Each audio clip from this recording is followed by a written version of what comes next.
के न्यूज, खबरों का सारथी। नमस्कार, के न्यूज के खास कार्यक्रम स्पेशल रिपोर्ट में आपका स्वागत है। मैं राहुल चौहान। आज हम सबसे पहले बात करेंगे जेवर एयरपोर्ट को। कागजों से जमीन पर उतारने में सीएम योगी के बड़े योगदान की, तो वहीं हम उत्तराखंड के चौमुखी विकास के लिए धामी के लगातार प्रयासों को फोकस करती रिपोर्ट दिखाएंगे। साथ ही नोएडा इंटरनेशनल एयरपोर्ट के साकार हुए सपने और भविष्य में इस विस्तार को लेकर बात होगी। और चलते चलते बात अस्पतालों में सिस्टम की लापरवाही की, तो चलिए अब चलते हैं खबरों के विस्तार में। पश्चिमी उत्तर प्रदेश की तकदीर और यूपी की तस्वीर बदलने में सीएम योगी अहम रोल निभा रहे हैं। जेवर एयरपोर्ट इंटरनेशनल के उद्घाटन समारोह में पहुंचे मुख्यमंत्री योगी आदित्यनाथ ने केवल विकास की नई लकीर खींची, बल्कि विरोधियों को भी कड़ा संदेश दिया। नारों की गूंज और लाखों की भीड़ के बीच सीएम योगी ने साफ कर दिया कि यूपी अब रुकने वाला नहीं है। दरअसल जेवर एयरपोर्ट के कागजों से जमीन पर उतारने में योगी का बड़ा योगदान है। ये रिपोर्ट देखिए। एयरपोर्ट उद्घाटन कार्यक्रम में बोले योगी, पहले उत्तर प्रदेश की पहचान माफियाओं से होती थी, आज यूपी एयरपोर्ट वाले राज्य के रूप में जाना जाता है। जेवर एयरपोर्ट एशिया का सबसे बड़ा और दुनिया का चौथा सबसे बड़ा एयरपोर्ट बनेगा, जो रोजगार के लाखों अवसर लाएगा। गन्ना और गन की राजनीति करने वालों को विकास की ये चमक जवाब दे रही है। अब नोएडा और जेवर सिर्फ शहर नहीं, ग्लोबल बिजनेस सेंटर बन चुके हैं। कागजों से जमीन पर उतारने में योगी का बड़ा योगदान।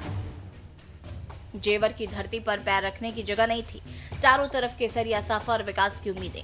जैसे ही मुख्यमंत्री योगी आदित्यनाथ मंच पर पहुंचे, पूरा पंडाल नारों से गूंज उठा। जनता का यह बता रहा था कि जेवर एयरपोर्ट सिर्फ एक प्रोजेक्ट नहीं, बल्कि क्षेत्र के लाखों युवा सपनों की नई उड़ान। आपको बता दें कि जेवर इंटरनेशनल एयरपोर्ट को कागजों से उतारने और इसे सबसे बड़े प्रोजेक्ट में तब्दील करने का पूरा श्रेय मुख्यमंत्री योगी आदित्यनाथ 2017 प्रोजेक्ट फाइलों में अपनी प्राथमिकता से टॉप पर रखा।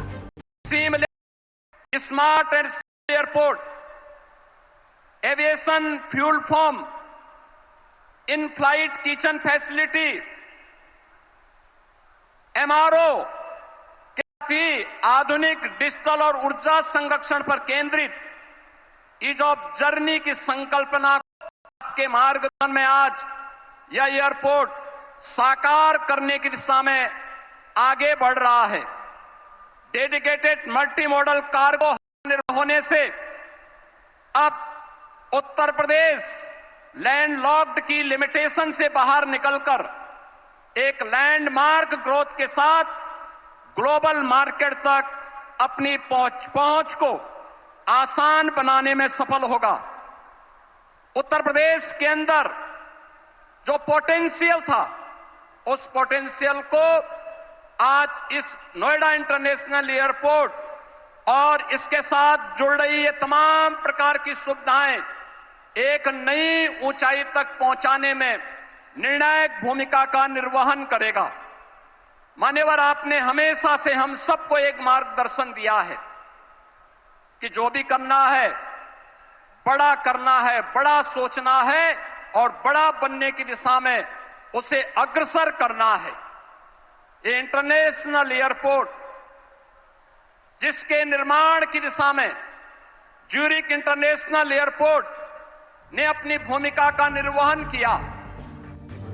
मुख्यमंत्री योगी आदित्यनाथ ने कहा कि इस एयरपोर्ट की ताकत को समझिए। ये न केवल दिल्ली के आईजीआई एयरपोर्ट का भार कम करेगा, बल्कि लॉजिस्टिक हब होने के कारण कृषि उत्पादों को सीधे अंतर्राष्ट्रीय बाजार तक पहुंचाएगा। मुख्यमंत्री ने साफ कहा कि आने वाले समय में यूपी देश की इकोनॉमी का इंजन बनेगा।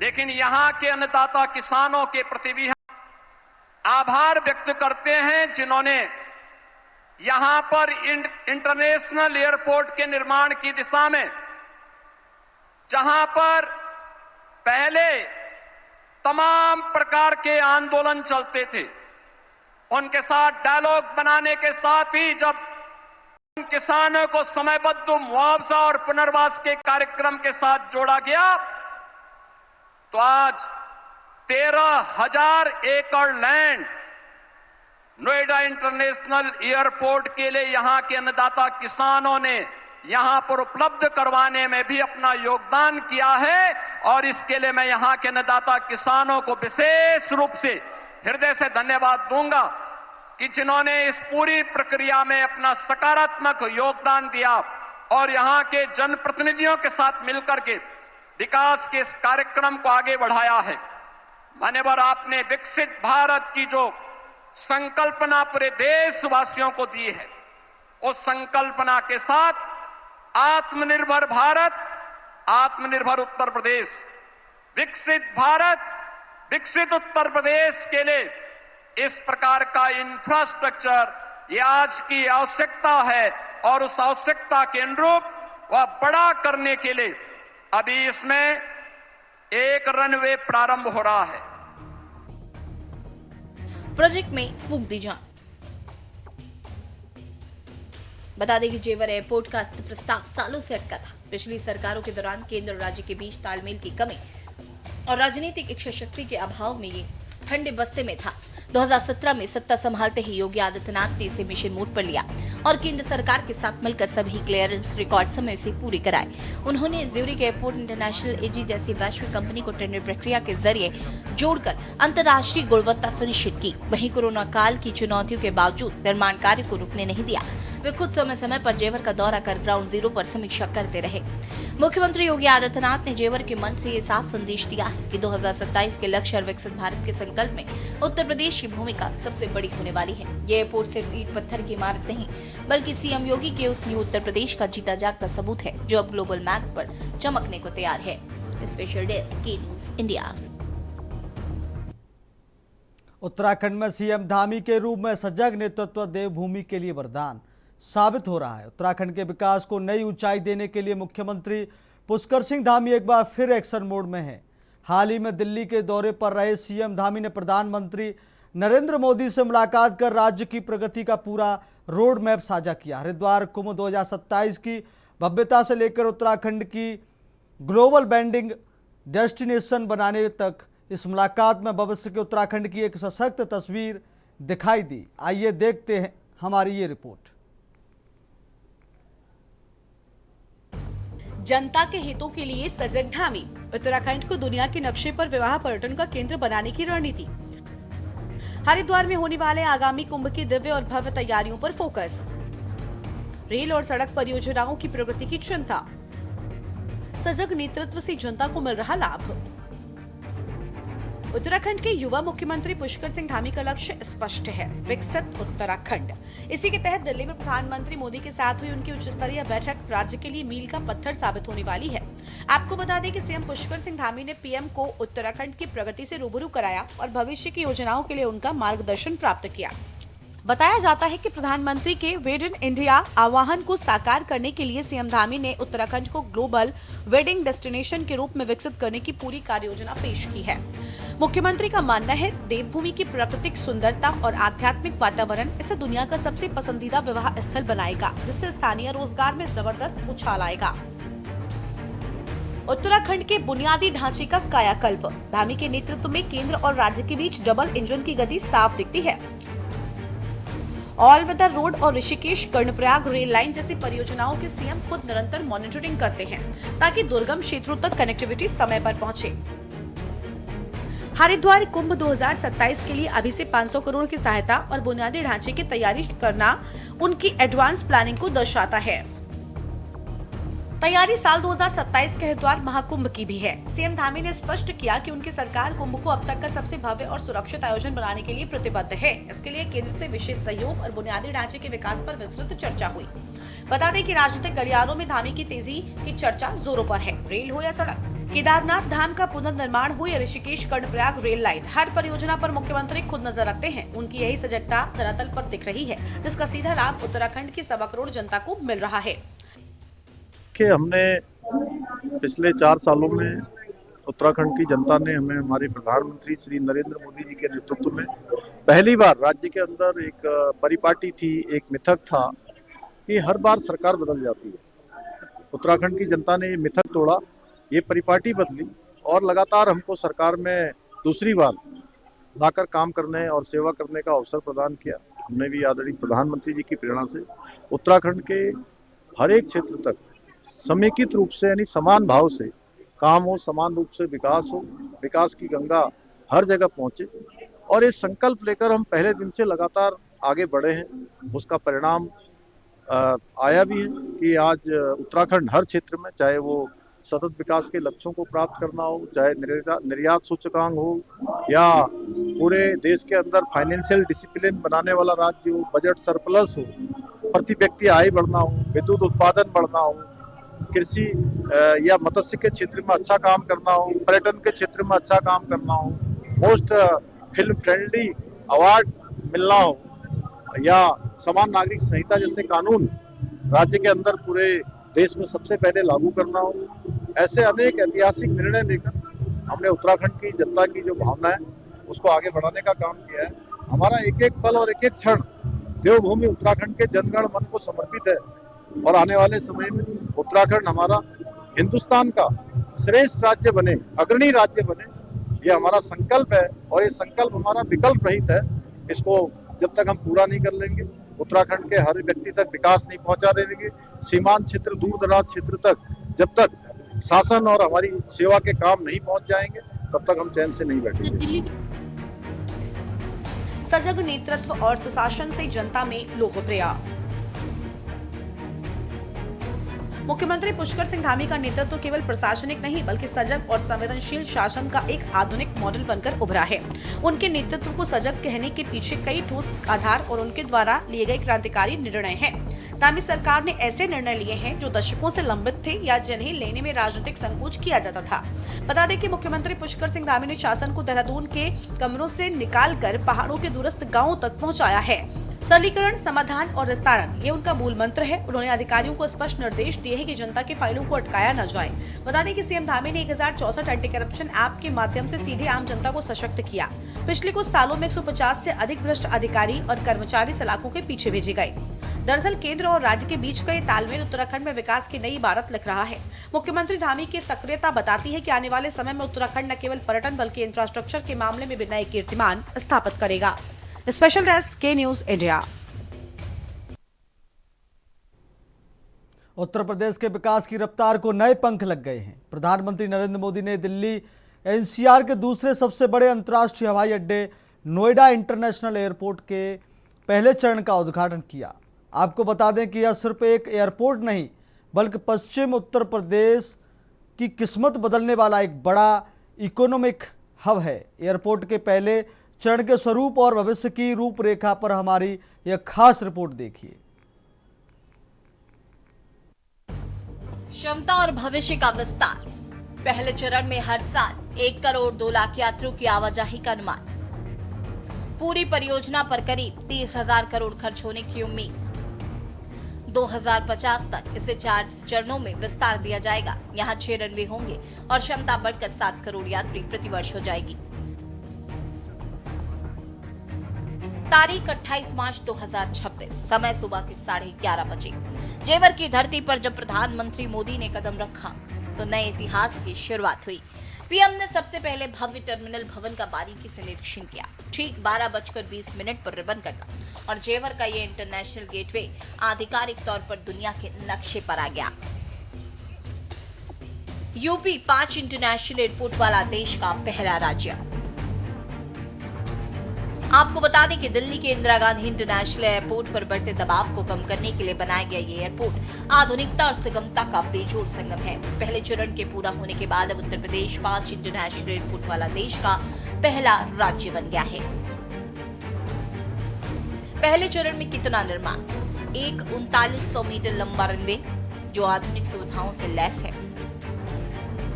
अत्याधुनिक एयर ट्रैफिक कंट्रोल यानी एटीसी टावर तैयार है। टर्मिनल 1 भी बनकर तैयार है जिसके अंदर लेटेस्ट बैगेज हैंडलिंग सिस्टम और 10 एयर ब्रिज लगाए गए हैं। ये सिर्फ ईंट पत्थर की इमारत नहीं बल्कि पश्चिमी यूपी के लिए ग्रोथ इंजन है। जेवर एयरपोर्ट के आने से नोएडा, ग्रेटर नोएडा, गाजियाबाद और अलीगढ़ जैसे शहरों में न सिर्फ रियल एस्टेट बल्कि लॉजिस्टिक्स और टूरिज्म को भी भारी रफ्तार मिलेगी। भविष्य के मास्टर प्लान के मुताबिक जैसे जैसे इसके चरण बढ़ेंगे इसकी क्षमता भी कई गुना बढ़ती जाएगी।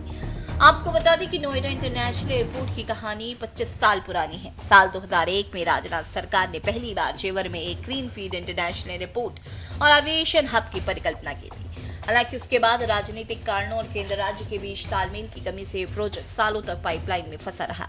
बहरहाल 2014 में केंद्र में मोदी सरकार और 2017 में यूपी योगी सरकार आने के बाद इस प्रोजेक्ट ने रफ्तार पकड़ी। 2021 में प्रधानमंत्री ने इसकी नींव रखी और आज ये हकीकत बनकर दुनिया के सामने है। एक्टिविटी दे रही है और ये हमारा जेवर एयरपोर्ट पूरे उत्तर भारत को दुनिया से जोड़ रहा है। और आपने अभी वीडियो में देखा, ये ऐसा एयरपोर्ट बन रहा है, हर 2 मिनट में एक जहाज उड़ेगा, हर 2 मिनट में एक जहाज उड़ेगा। पहले सपा वालों ने नोएडा को अपनी लूट का एटीएम बना लिया था, लेकिन आज भाजपा सरकार में वही नोएडा यूपी के विकास का सशक्त इंजन बन रहा है।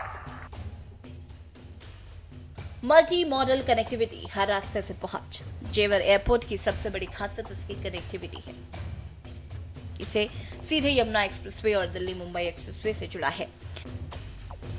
इसे नोएडा मेट्रो की विस्तार और भविष्य में Delhi Varanasi high speed rail station से जोड़ने की योजना है। फिल्म सिटी से जेवर एयरपोर्ट के बीच भारत की पहली पॉड टैक्सी चलाने की तैयारी। एयरपोर्ट को यमुना एक्सप्रेसवे के करीब बनाया गया है, जो कि ग्रेटर नोएडा और आगरा को सीधे जोड़ता है। इस एयरपोर्ट को बल्लभगढ़ के जरिए ईस्टर्न पेरिफेरल एक्सप्रेसवे से जोड़ा जाएगा। इस एक्सप्रेसवे को बल्लभगढ़ के करीब दिल्ली मुंबई एक्सप्रेसवे से जोड़ा जाएगा। वहीं एयरपोर्ट को खुर्जा जेवर के बीच NH91 dedicated freight corridor Noida से नोएडा अंतर्राष्ट्रीय एयरपोर्ट तक प्रस्तावित मेट्रो एक्सटेंशन से भी कनेक्ट किया जाएगा। इसके अलावा दिल्ली वाराणसी के बीच प्रस्तावित हाई स्पीड रेल कॉरिडोर का एक स्टेशन एयरपोर्ट के करीब ही प्रस्तावित है। एक्सप्रेसवे के समांतर बनी एक 60 मीटर चौड़ी सड़क को 100 मीटर तक चौड़ा किया जाएगा। जेवर एयरपोर्ट के शुरू से न केवल उत्तर प्रदेश के 5वां अंतर्राष्ट्रीय हवाई अड्डा मिल गया, बल्कि ये भारत के एविएशन मैप पे हमेशा के लिए बदल देगा। आपको बता दें कि जेवर एयरपोर्ट का ये उद्घाटन यूपी में ईज ऑफ डूइंग बिजनेस और ईज ऑफ लिविंग की दिशा में एक मील का पत्थर है। अब दिल्ली NCR के यात्रियों के पास न सिर्फ एक विकल्प है, बल्कि उत्तर प्रदेश के बाद दुनिया से सीधा जुड़ने का एक नया और आधुनिक जरिया। स्पेशल डेस्क के न्यूज़ इंडिया।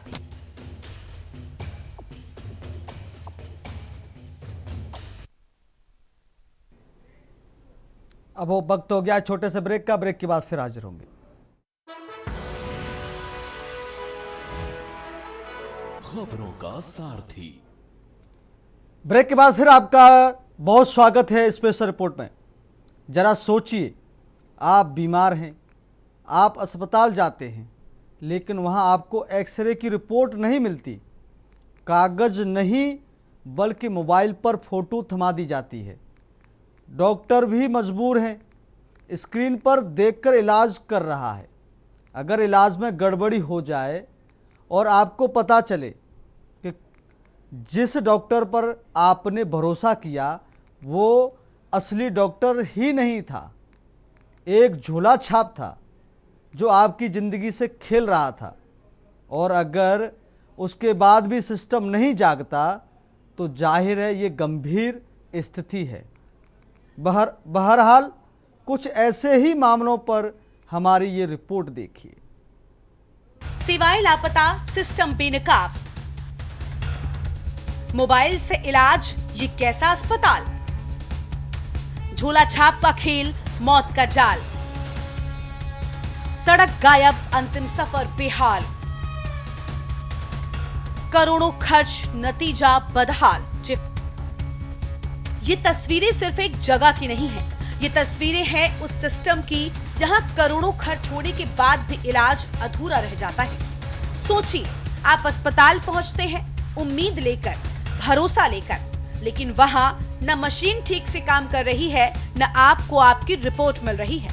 एटा के मेडिकल कॉलेज में मरीजों को एक्सरे के फिल्म नहीं बल्कि मोबाइल फोन से फोटो देकर भेजा जा रहा है। डॉक्टर मोबाइल स्क्रीन पर देखकर इलाज करने को मजबूर है। और सवाल ये कि क्या अब इलाज मोबाइल की तस्वीरों के भरोसे होगा? नाम आपका? प्रवेश किसको लेके आए आप यहाँ मेडिकल कॉलेज? अपने भाई को। अच्छा, क्या हुआ है? ये छत से गिर गया। अच्छा, एक्सरा कराने आए थे? एक्सरा कराने आए थे। हो गया एक्सरा? हो गया। मतलब एक्सरा मिल गया है आपको? एक्सरा नहीं, फोटो मिला है। मोबाइल से फोटो खिंचवाएं? हाँ, मोबाइल से फोटो मिले। तो उनसे कहा नहीं एक्सरा हमें दे दीजिए? एक्सरा के लिए नहीं कहा? नहीं, एक्सरा बोले मोबाइल से फोटो ले जाओ। मोबाइल से ही?